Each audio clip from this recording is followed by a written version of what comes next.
Hi guys, I wanted to make hopefully quite a brief tutorial as to why you shouldn't really be using pure white as your background digitally. I think the majority of artists do just go with the default in, all of the art programs, which is this white, and I just sort of want to explain as to why you really are sort of limiting yourself when you do this. The first and probably the most prominent argument is that it's a light source. It's literally a light source that you're working on top of, and it's unnatural. For those of you that don't know how computer screens work, hopefully at the very least you've noticed that when you turn off your screen, it's black. Excuse me. This is because when the way computer screens work is that your screen is made up of lots of little lights, and the lights are red, green, and blue.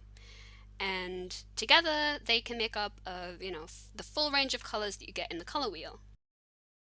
And when they're used, when the red, green, and blue lights are all used at the highest intensity, you get this white. And so immediately, yeah, you're working on top of a light source, which isn't this isn't the same as the notebook paper you get and draw on traditionally. The notebook paper would be more like this sort of color, in this sort of gray. And this is what I personally use to line art with.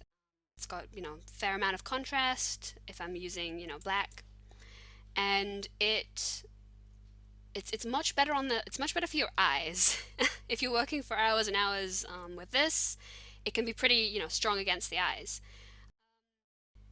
Also, okay, these kind of colors? I know some artists sort of, when they finish working, they'll throw this on the background to clean up. This is still, it's very jarring against the eyes, but it's still not as bright and as extreme as the white you get. So let me just color pick this. It does sit in the, the very, very top of the hue and saturation grid. It's still, the thing is, digitally, saturation and hue have an effect on value. Value being the brightness, the white, the white or the black. So if I was to turn this to grayscale, the value we pushed right down to where it's almost it's in a medium, it's near medium gray, and this isn't really what you want. It also changes depending on the hue. Like if I go to this, let's say blue, and hit the very top right, which should be the same as, same brightness as white, it will, oops, wrong one. Go to gray. This is almost closer to black than white. So, whoops. You can change the layer mode, but okay. So even the really, really bright neon colors still aren't as bright as your default white. So when it comes to, like I said, when it comes to line arting, this is fine. You want good contrast so you can see what you're working on. But when it comes to painting or just coloring your line art, you want the most neutral thing available. Okay, so you want something that doesn't have any hue in it, because I think we all know that if you place a gray in a bunch of reds, it's going to look kind of cold in comparison. And if you place a gray in a bunch of blues, it's going to look warm in comparison because it doesn't have, the same hue. You don't want hue to be a factor when you're coloring, at least for the background mostly, because it will change the look of your colors. What you want is something that's hue dependent, and you want something between the two extremes of white and black, right? So neutral gray will have the least contrast between anything that you decide to put down. And this is pretty important actually, because colors really only exist in relation to other colors.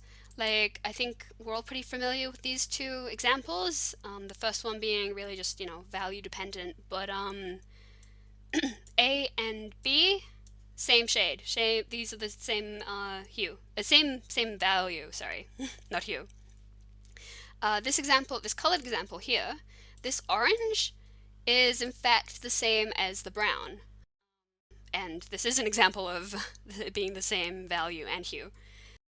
So you really want something that isn't going to affect your colors. It isn't going to, have something to compare them to. Because what will happen is, whoops, let me try and give a decent example. So here, let me just pick quite a dark, very dark color. This, compared to this, it looks black, doesn't it? It looks pretty close to black. Immediately you just sort of, you see the white, you see the black, and the contrast is the biggest thing. Human eyes absolutely love contrast. And you're not going to get the full range of like these different blacks, right? Well, they're not all pure black, but in fact you can even see that this black here looks a little bit warmer compared to this one, just because we changed the hue slightly. If we were to stick on here, there's a lot, you can see the difference pretty well, right? Because you don't have this big, bright light source to wash it all out. Even on black you can really see the difference where this is a lot brighter, this isn't as bright, and this is pretty close to black. You shouldn't really be working off black either, because then you can't go any darker than black. So yeah, that's basically why white isn't too great. Really, 90% of the time I'm working off of this, and honestly, my eyes, I can work a lot longer as well, because I don't, I'm not straining them as badly as if, because basically when you work off of this for hours and hours, you're basically having a light shining in your eyes for hours, and that's not too great. Like I wear glasses already, I don't need them any worse. I don't need my eyes, degrading any further. So yeah, that's pretty much it. One last thing though, this is solely Clip Studio specific. I don't know if other art programs can do this. Photoshop probably can. I don't know if Psy can. Is that you can set this to the default when you open it. So if I go New and change the paper color here to, well, it's already on gray, on the gray that I like. But if I were to, change it to this, I click OK. I save it as something, and then it'll be in the drop-down menu. And then I click OK, and from then on, I'll be opening up, new documents will automatically open up as gray. So yeah, I hope this is sort of made a fair argument for you using a slightly darker canvas. It will help your colors. You'll get, like I said, with the contrast, you'll be able to sort of use a fuller spectrum of colors to where you're not not using that blinding white that will, trip you up a bit more. So yeah, thank you for watching. Hopefully this has been useful. Thank you.